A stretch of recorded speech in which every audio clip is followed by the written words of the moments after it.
If you've ever had that perfect experience online Oh, yeah. I know exactly what you mean. where you're watching a super high-res video and it never buffers.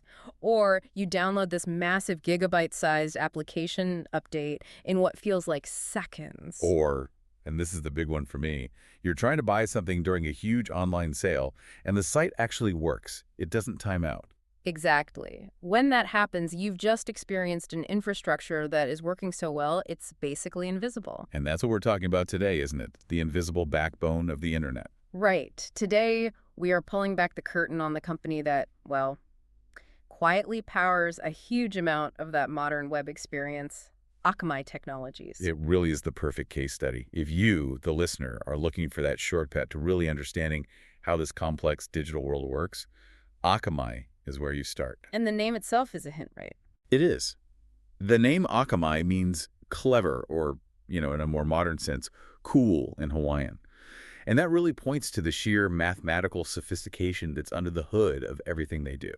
Okay, so let's set our mission for this deep dive. We want to unpack Akamai's massive evolution. Yeah, because they didn't just stay in one lane. They started as a content delivery network, a CDN, just focused on making things faster. But they've made this incredibly calculated, you could even say aggressive, strategic shift. Now they're a leader in cybersecurity, and more recently, a major player in cloud services. So we're going to dissect their technical DNA. We'll track their growth through some massive acquisitions, which is a whole story in itself. And we'll look at the sometimes controversial place they hold in the history of the global network. Before we jump in, let's just ground everyone. What is Akamai today? Okay, so at its core, Akamai is an American computer networking company. They're headquartered in Cambridge, Massachusetts.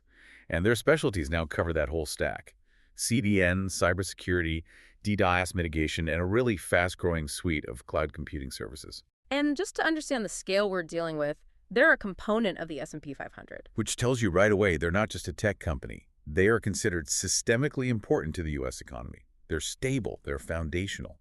And the numbers back that up completely. I mean, looking at their 2024 figures, this is a giant. We're talking about US $3.99 billion in revenue. With a net income of US $505 million. And they do all this with over 10,700 employees around the world. So the takeaway is clear. This company has evolved way beyond its dot-com origins. It's now, critical global infrastructure. So let's go all the way back to the beginning. Let's start at the genesis, 1998, because this company didn't come from a business school pitch deck. It started as a math problem. It did. It started as a very abstract, very difficult mathematical problem at MIT, designed to fix something that was fundamentally broken about the early web. And that's really the key difference here. The whole intellectual origin story starts with the co-founders, Daniel Lewin and F. Thompson Layton. Right. And their research was all about tackling this issue of internet hotspots. Explain that. What was a hotspot back then? So imagine it's the late 90s, something goes viral, a big news event, maybe one of the first viral videos. The sheer number of people trying to access that one piece of content from its single origin server would just overwhelm it. The server just falls over. It falls over. The internet was incredibly fragile. The system would crash. Performance would be terrible for everyone. It just couldn't scale. So how did they solve what seems like, an insurmountable technical problem? It was all based on a concept they developed called consistent hashing. Okay, you're going to have to break that down for us. Right. So think of the internet as this, a giant library. And when a book becomes super popular, everyone rushes to that one single shelf to get it. And the shelf breaks? The shelf breaks, the whole library grinds to a halt. What consistent hashing does is it provides this really elegant mathematical way to put copies of that book on thousands of different shelves all over the library in a distributed network. So you're not all crowding the same spot? You're not. But here's the really clever part, the consistent part of the name. If you need to add a new shelf or take one away for maintenance, the math behind it ensures you only have to move a tiny, minimal number of books. Ah, so it's efficient. You don't have to reorganize the entire library. Exactly. Yeah. Dramatically improved efficiency, scalability, and crucially, stability. It's really the concept that allowed the modern high-traffic internet to even function. And that conceptual breakthrough, it wasn't just theory. It gave them a viable product almost right away. It was immediate. Their business proposition was so powerful that it was chosen as a finalist in the 1998 MIT $50K competition. which is a huge deal. Hmm. That validation was the springboard. So they incorporated pretty quickly after that. Incredibly quickly. They brought in Jonathan Seelig and Randall Kaplan to help with the business side, and they officially incorporated on August 20, 1998. That kind of rapid success, especially then, it must have meant they needed to bring in some serious business veterans to manage the growth. Oh, for sure. You can't scale from an academic project to a global company without that. They recruited two key people, George Conrads and Paul Sagan. And Conrad's was a big name. A huge name. He'd been the chairman of BBN Corp and a senior VP of U.S. operations for IBM. He brought that, that IBM-level corporate seriousness. And Sagan, he was the former president of New Media for Time Inc., so he understood the content side. That's a powerful combination. IBM gravitas and new media savvy. It was essential. And their timeline from zero to the NASDAQ queue is just a perfect picture of that late 90s tech boom. It's wild. It's an absolutely explosive trajectory. So they bring Conrads on as CEO in April 1999. They launched their commercial service that very same month. Okay. And then just 6 months later, on October 29, 1999, they were listed on the NASDAQ queue. Wow. From an MIT research paper to a publicly traded company in just over a year. You just don't see speed like that very often. It's remarkable. Yeah. And it's here, in the middle of this incredible success story, that the narrative takes just a profoundly tragic turn. We really have to address the event that changed the company and the world forever. Yes. The story is, it's just shadowed by the tragedy of September 11, 2001. The co-founder, Daniel Lewin. Daniel M. Lewin. He was killed aboard American Airlines Flight 11. That was the first plane to hit the World Trade Center.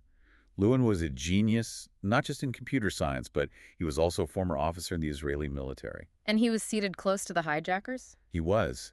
And based on reports and analysis, it's believed he may have tried to stop them. He was likely the first victim of the attacks, stabbed by one of the terrorists. That's just an unbelievable loss, not just for the company, but for the entire field of internet research. A visionary founder, gone. And for the company, still in its early days, that's a blow that could have been fatal. How did they manage to move forward? It was a defining moment for their culture and their leadership. George Conrads really had to steer the company through that immediate aftermath and then right into the dot-com bust that followed.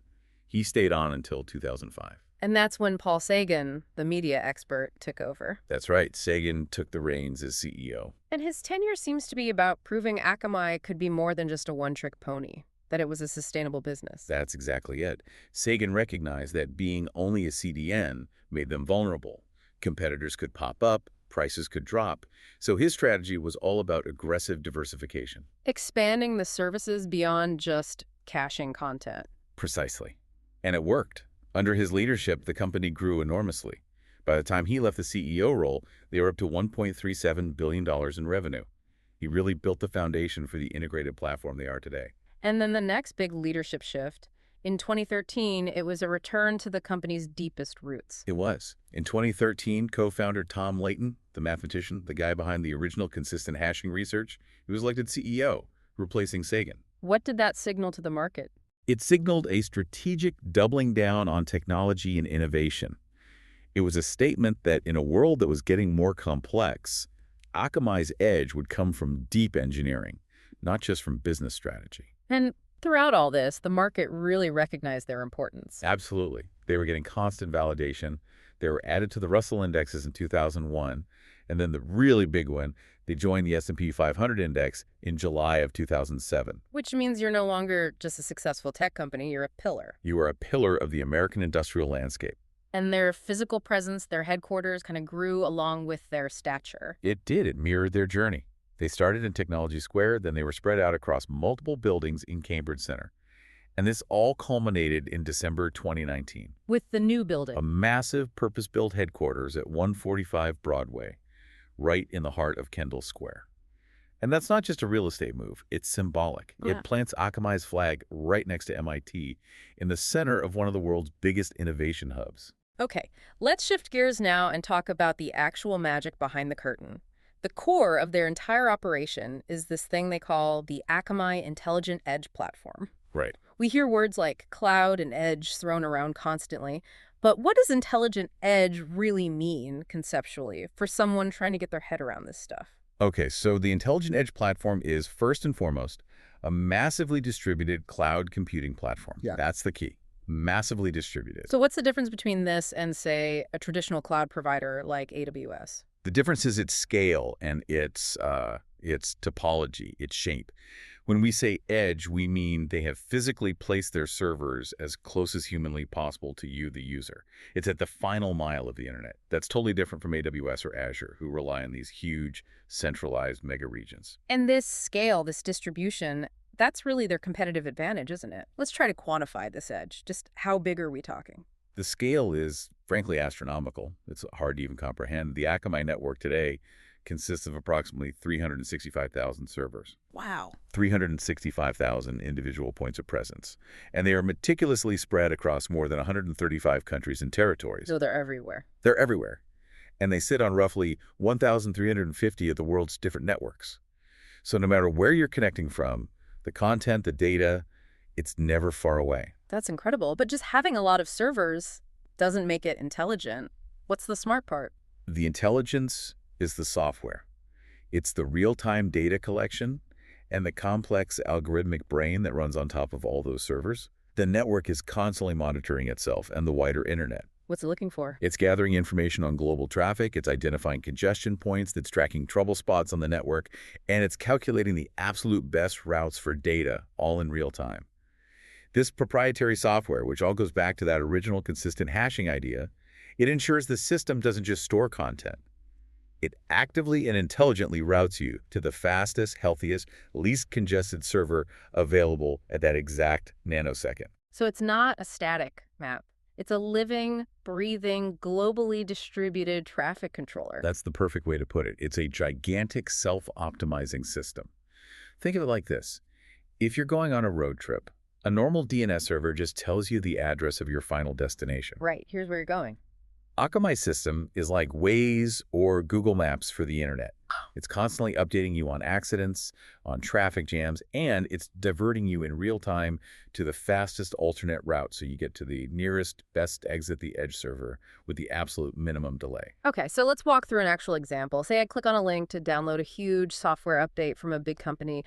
How does Akamai step in and do its thing? How does it avoid the middle mile? Okay, so it's basically a four-step process that hijacks the standard web request to make it better. Step 1, you click the link, you initiate the URL request. Simple enough. Step 2, that triggers a DNS request. But, and this is the crucial part, instead of going to the software company's big, faraway data center, the request is intercepted and redirected to Akamai's own authoritative DNS servers. This is the moment Akamai takes control. So my request for directions is handed off to Akamai's Waze. What's step 3? In step 3, Akamai's mapping system, that brain running all the algorithms, retrieves an IP address. But that IP address doesn't point to the origin server. It points to the single optimal Akamai edge server that is closest to you and has the best connection at that moment. And step 4? Step 4. Your browser or device connects directly to that chosen Akamai edge server, and the download starts immediately. So I'm not going across the country or across the ocean to get the file. I'm talking to a server that might be in my city, maybe even my neighborhood. Exactly. But how does that server have the file already? That's the question. That's the concept of mirroring and caching. Akamai transparently mirrors all the key web content from its customers to HTML, JavaScript, but also massive software downloads, video streams, everything. The server selection process knows what you want and where you are, and it has it ready for you. And this all serves to bypass what you called the middle mile bottleneck. What's so bad about the middle mile? The middle mile is the long, unpredictable haul. It's the transoceanic fiber cables, the international pathways. It's where data gets stuck in traffic jams, where different networks don't talk to each other efficiently. It's slow and unreliable. So by delivering from the last mile, from that server near me, Akamai gives you faster downloads, way more reliability, and it allows for massive scalability during huge events. They have a whole product line, download delivery, built just on this with detailed analytics so customers can see exactly how well it's working. The source material also mentioned they use other delivery methods sometimes beyond just their own servers. They do. They also use peer-to-peer networking for certain types of content. This means in some cases, they can leverage the spare bandwidth of other end users' computers to help deliver content. It's just another layer of optimization. Okay, one last thing on the tech. In 2013, they launched something called the Open Initiative. Why did they need to open up what sounds like a very closed, very proprietary system? That was a really important strategic move towards becoming a platform. The web was getting more complex, and big customers didn't just want a service, they wanted control. The Open Initiative gave customers and partners direct API access to the intelligent platform. So they could customize it. They could develop their own tools, they could integrate it deeply with their own DevOps pipelines, they could get real-time big data out of the system, all through a single interface. It changed Akamai from being just a service provider to being programmable infrastructure. So Akamai's original mission was all about speed.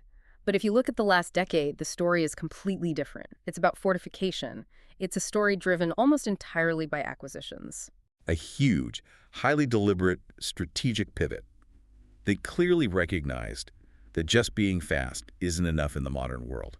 You have to be secure, and you have to be able to run applications. And they made this official, didn't they? They reorganized the company. They did. On February 9, 2021, they announced this big reorganization into two distinct internal groups, security technology and edge technology. And they reestablished the CTO role, the Chief Technology Officer role, naming Robert Blumoff.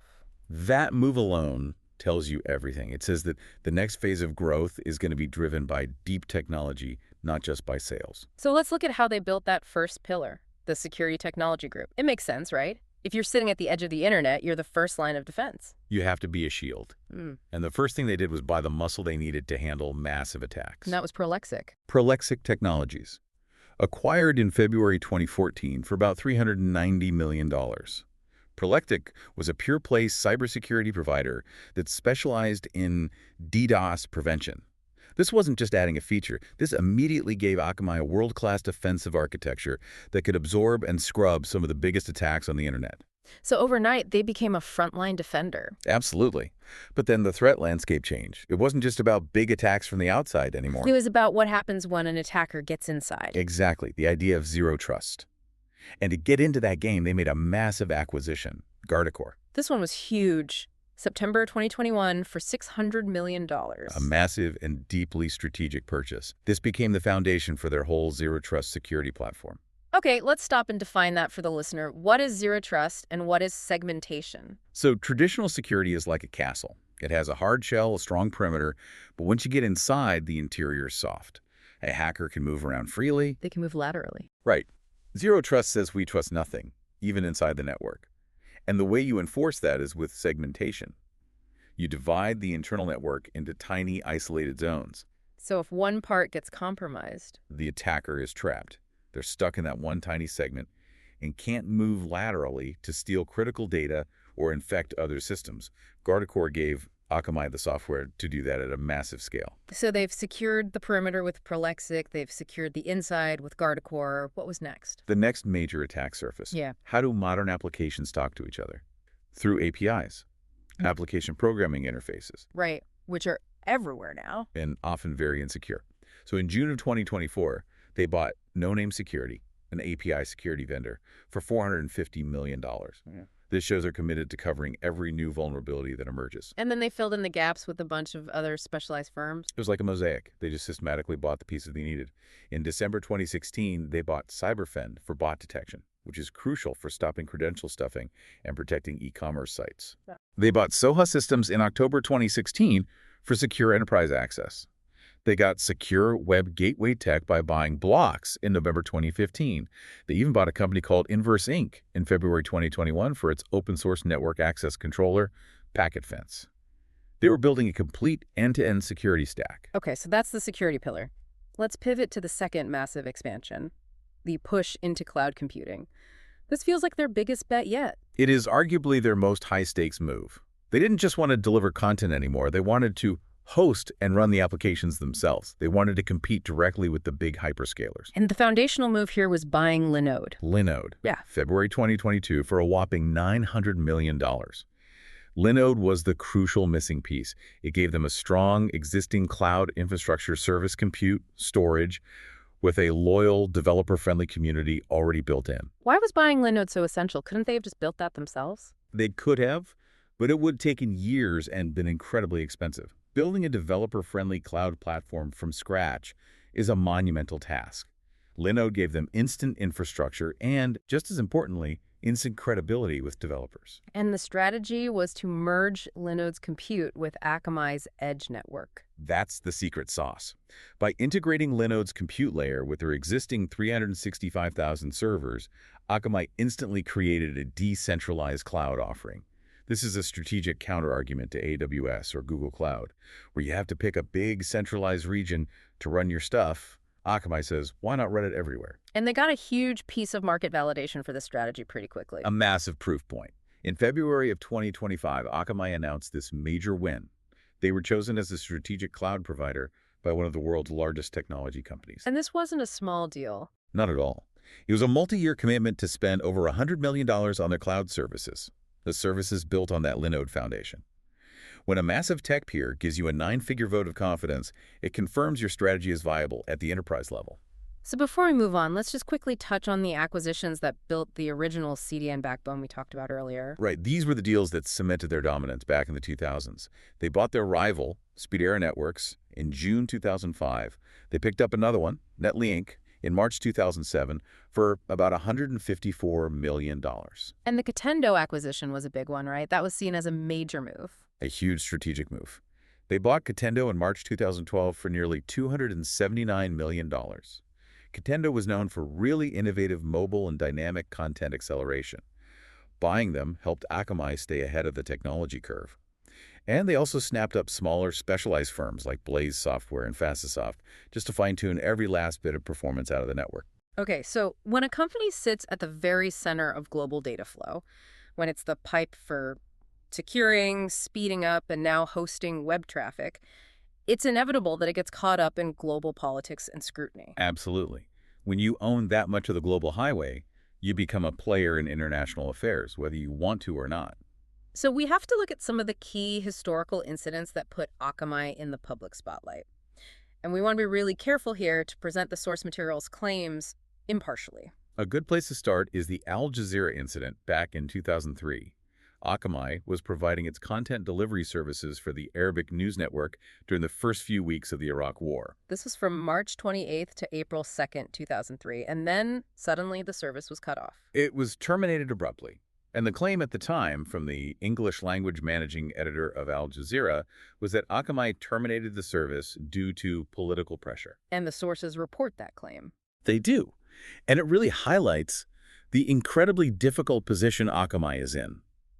As a U.S.-based company, they face intense pressure over who they serve, especially when that client's content is seen as controversial by certain governments or groups. Moving on from geopolitics to, well, internal issues, Akamai also got caught up in some of the big ethical scandals of the financial world. That's the insider trading charge from 2013. The SEC charged a former Akamai executive with illegally tipping non-public financial information about the company. And this was part of that huge, infamous scheme run by Rajaratnam. The Galleon Management Hedge Fund scheme, yes. It's just a stark reminder that even a company founded on these pure academic mathematical principles is still vulnerable to the same human ethical failures you see on Wall Street. And maybe the most complex issue of all for a company like this is surveillance and government access to data. It is, especially given their unique architecture. And this brings us to a 2014 report concerning the NSA and the FBI. What did the report allege? It alleged that the National Security Agency and the Federal Bureau of Investigation had used Facebook's Akamai-powered CDN to collect information on Facebook users. And the implication there is that because Akamai's network is so vast, so distributed, it becomes a prime target. It becomes a prime target or a potential vector for intelligence gathering.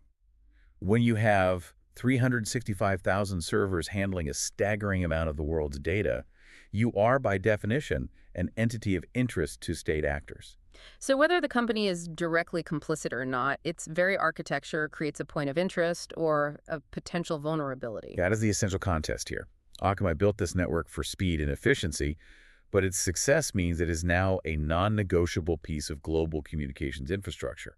And that forces it to navigate these incredibly complex legal and privacy issues that are a world away from the MIT lab where it all started. Let's circle back to that lab for a second, because despite all this corporate growth, all the controversy, their core identity is still deeply rooted in computer science. That academic foundation is still their strategic backbone. Their researchers, their founders, they've continued to publish key scientific papers that literally form the basis of how modern content delivery works. So they're still pushing the science forward. Constantly. You can find their papers on consistent hashing from the 90s, on globally distributed content delivery, and more recent sophisticated work on how their DNS system provides these authoritative, optimized answers to the world's queries.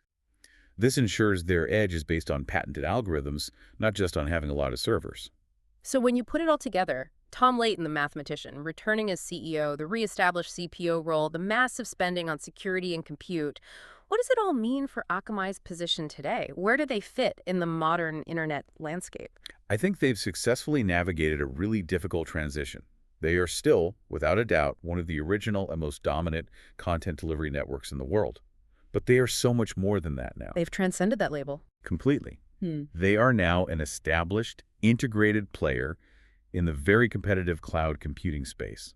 They sit alongside giants like Microsoft and Google, but they offer something fundamentally different, a decentralized architecture.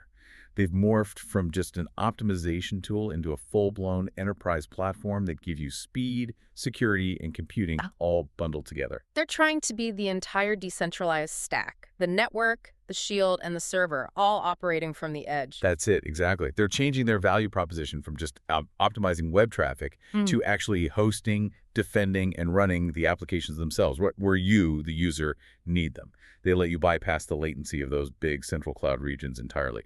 Hashtag tag outro. So let's try to synthesize this. What's the core takeaway for you, the learner, when it comes to Akamai Technologies? Well, the first thing is to forget the old definition of them as just a speed booster. Right. Akamai has evolved into this fully integrated security and cloud computing platform. It acts as the essential, massively distributed traffic controller for the entire modern web. They sit in this incredibly strategic position between you and the data you need.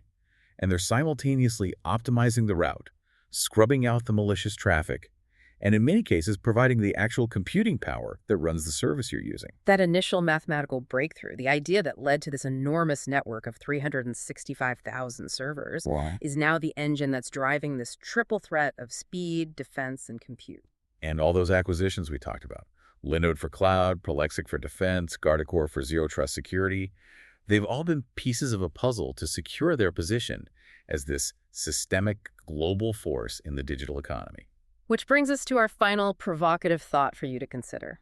Akamai is absolutely central to how the web performs. It provides crucial speed, crucial security, but its sheer scale and the centralized control over that massively distributed system, it raises a fundamental question. A question about the future architecture of the web itself. Exactly. If the edge is everything, and one company provides both the highway and the security checkpoint for so much of the world's digital traffic, what are the long-term implications? What does it mean for the resiliency, the diversity, and maybe even the freedom of the internet when such a significant amount of control rests with one single intelligent platform? It's a powerful concentration of digital infrastructure, and I think we're only just beginning to understand the consequences of that. Something worth mulling over the next time that massive download finishes in a flash.